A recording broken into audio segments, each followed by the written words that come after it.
قاسم صاحب کا خطاب ہوگا، صرف 5 منٹ، 5 سے 6 منٹ نہیں ہو رہے انشاءاللہ۔ الحمدللہ وکفا والصلاة والسلام علی عباده الذین اصطفى، اما بعد فاعوذ باللہ من الشیطان الرجیم، بسم اللہ الرحمن الرحیم۔ ما كان محمد ابا احد من رجالکم ولكن رسول اللہ وخاتم النبیین، وقال النبي صلى الله عليه وسلم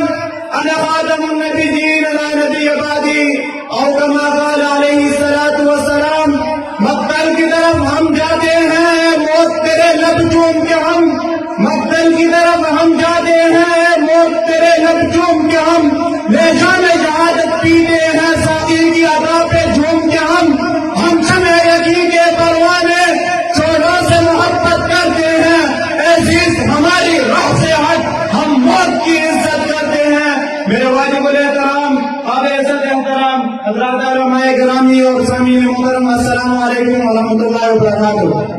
سامعین محترم، آج میں جس موضوع پر لب کشائی کرنے کی جسارت حاصل کرتا ہوں وہ ہے عقیدہ ختم نبوت۔ سامعین محترم، میرا یہ ایمان اور عقیدہ ہے جس نبوت اور رسالت کی ابتدا ہر آدم و نوح علیہ السلام سے ہوئی تھی، وہ نبوت اور رسالت کا سلسلہ وار چلتے ہوئے ابراہیم اور اسماعیل، اسحاق و یعقوب، یوسف و یونس، لوط و ہود، صالح و شعیب، زکریا و یحییٰ، سلیمان و داؤد، یسوع و ادریس، ذوالکفل و ہارون، موسیٰ و عیسیٰ علیہ السلام سے ہوتے ہوئے جب سرور کونین تاجدار مدینہ آمنہ کے گھر فخر رسول تک پہنچی تو خلا کے عالم نے اپنی مقدس و جارت کی دو میں اس نبوت سلسلہ کا اختتام کا اعلان کرتے ہوئے اعلان فرمایا، ما کان محمد ابا احد من رجالکم ولکن رسول اللہ وخاتم النبیین۔ سامعین محترم، دنیا میں اس دنیا میں جتنے پیغمبر بھی آئے، ہر نبی نے اپنے بعد ایک نبی کے آنے کی بشارت سنائی،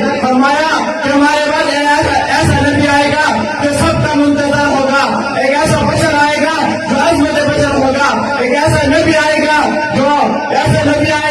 اولین و آخرین کا سردار ہوگا، ہاں دعائے خلیل آئے گا، نبی کا مسیح آئے گا، بشارت امی آئے گا۔ سامعین محترم، وہ پیغمبر رسول جب اس دنیا میں تشریف فرمائے تو آپ صلی اللہ علیہ وسلم نے دنیا انسانیت کو فرمایا کہ انا خاتم النبیین لا نبی بعدی، میں آخری نبی ہوں، میرے بعد کوئی نبی نہیں آئے گا۔ سامعین محترم، میں نے قرآن کو دیکھا، قرآن بھی حضور کی ختم نبوت کا اعلان فرماتا ہے، میں خود حضور کی ختم نبوت کا اعلان فرماتے ہیں۔ میں صحابہ کے دروازے پر بھی گیا کہ صحابہ اس بارے میں کیا فرماتے ہیں، تو مجھے پیغمبر کے صحابہ میں سے ایک ایسا عاشق صادق ملا، حالانکہ پیغمبر کا ہر صحابی عاشق صادق ہے مگر اس کی بات ہی کچھ اور ہے۔ میں نے پوچھا، اے صحابی تو پیغمبر کی ختم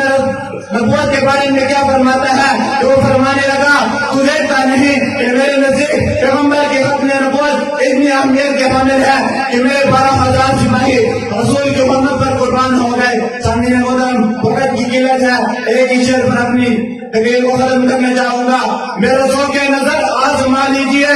میرے ذوق نظر آزما لیجیے، کل وہ بجلی گرا لیجیے، میں نکلا ہوں گھر سے یہی سوچ کر یا تو نظر نہیں یا نظارہ نہیں۔ سامعین محترم، اللہ تعالیٰ سے دعا ہے کہ اللہ تعالیٰ ختم نبوت کے کام کے لیے قبول فرمائے۔ ہمارے ماشاء اللہ، اب تشریف لاتے ہیں مخدوم زادہ عزیزجل استاد الحدیث جامعہ ابو ہریرہ، رئیس جامعہ ابو ہریرہ، محتمم جامعہ ابو ہریرہ نوشہرہ،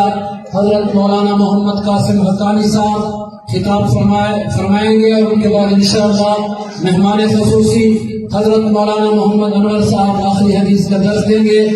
نعرہ تکبیر، نعروں کی گول میں استقبال کیجیے، نعرہ